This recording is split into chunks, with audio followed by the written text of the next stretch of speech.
கடந்த சில நாட்களாகவே நம்ம ஆளுங்க பல்லவி பல்லவி பல்லவி அப்படின்னு சொல்லிட்டு பைத்தியம் முடிச்சு சுற்றிட்டு இருக்காங்க. யார் அந்த பல்லவி? சாய் பல்லவியா? இல்லை டிராகன் திரைப்படத்தில் பல்லவி அப்படின்ற கதாபாத்திரத்தில் நடிச்சிருக்கக்கூடிய அந்த ஹீரோயின், அவங்களுடைய ஒரிஜினல் நேம் கயடு லோஹர். டிராகன் திரைப்படத்துக்கு அப்புறமா கோலிவுட்டில் ஒரு மிகப்பெரிய சென்சேஷனாக மாறியிருக்காங்க. சமீபத்தில் ஒரு பேட்டியில் அவங்களே தமிழ் மக்களின் அன்பு அவங்க ரொம்ப நெகிழ செய்கிறதா சொல்லியிருக்காங்க. ஸோ யார் இந்த கயடு லோஹர் அப்படின்னு பார்த்தீங்கன்னா, கயடு லோஹர் அசாம் மாநிலத்தில் உள்ள டெஸ்பூர் அப்படின்ற நகரத்தை சேர்ந்தவங்க. கல்லூரியில் பிகாம் படிப்பை முடிச்சதுக்கு அப்புறமா இவங்களுக்கு மாடலிங் ஆசை வந்திருக்கு. முதல்ல மாடலிங் பக்கம் கவனம் செலுத்தி வந்தவங்களுக்கு நல்ல அடையாளம் கிடைச்சிருக்கு. டைம்ஸ் ஆஃப் இந்தியாவின் எவ்ரி யூத் ஃப்ரெஷ் ஃபேஸ் அப்படின்ற நிகழ்ச்சியின் 12வது சீசன்ல டைட்டிலையும் ஜெயிச்சிருக்காங்க. இந்த நிகழ்ச்சி பலரின் சினிமா கனவுக்கு முதல் புள்ளியா இருந்திருக்கு. அந்த வரிசையில் கயடு லோஹரின் சினிமா பயணத்தை தொடங்கி வச்சதும் இதே நிகழ்ச்சி தான். இந்த அடையாளத்திற்கு பிறகு 2021ஆம் ஆண்டு சினிமாவில் அறிமுகமாகறாங்க கயடு.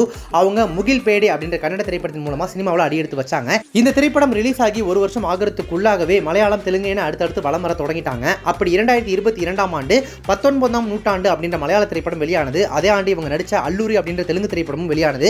இது மட்டும் இல்லாம மராத்தி பக்கமும் போயிட்டு அங்கேயும் ஒரு திரைப்படத்தில் நடிச்சிருக்காங்க.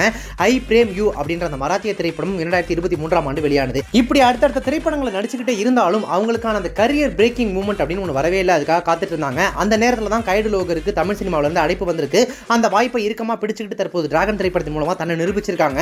இந்த ஆண்டு வெளியான இந்த ஒரு ரிலீஸ் மட்டும் இல்லாம கடந்த மாதம் வெளியான மினிக் ஸ்ரீனிவாசன், நிகிலா விமல் ஆகியோர் நடிச்சிருந்த ஒரு ஜாதி ஜாதகம் அப்படின்ற மலையாள திரைப்படத்தில் நடிச்சிருந்தாங்க. இப்போ டிராகன் திரைப்படத்தினுடைய ரிலீஸ்க்கு முன்னாடியே டான் பிக்சர்ஸ் ஆகாஷ் பாஸ்கரனின் அதர்வா நடிப்புல உருவாகும் இதய முரளி திரைப்படத்திலும் கதாநாயகன் நடிக்கிறதுக்கு கமிட் செய்யப்பட்டிருக்காங்க கயடு. 24 வயதான இந்த 2K கிட் தன்னுடைய அடுத்தடுத்த திரைப்படங்களின் மூலமா தமிழ் சினிமாவில் ஒரு பெரிய ரவுண்டு வருவாங்க அப்படின்னு இப்பவே பல பேர் கணிச்சிருக்காங்க.